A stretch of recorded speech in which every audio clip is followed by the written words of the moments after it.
Hello students, welcome back to CLARIconcepts, Unleashing Conceptual Learnings.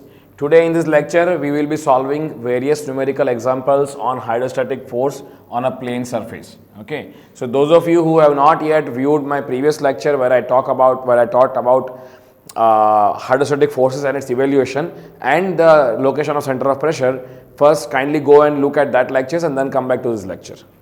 Okay, let us continue.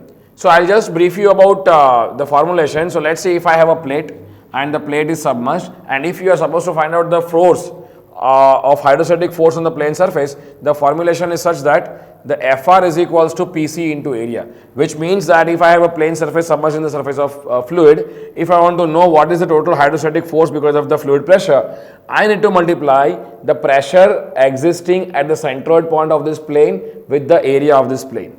So that means firstly your task is to locate the centroid. Once centroid is located, find out the fluid pressure at that particular point and then multiply that pressure with the area to get the value of the force. Once force is known to you, then you need to calculate, if you would also like to know that at which particular point on a surface this hydrostatic force is acting, that means center of pressure, then what you need to do is you need to find out the value of yp, where yp is the distance measured from this axis, right? We have understood this. So this is yp from here to here, center of pressure.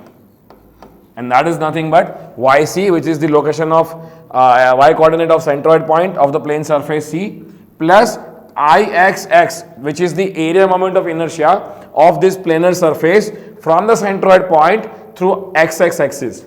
Again I am repeating the things. See, ixxc is the area moment of inertia of this particular plane surface through the centroid point. Let's centroid point is somewhere over here, and that too from the xx axis, that means this axis.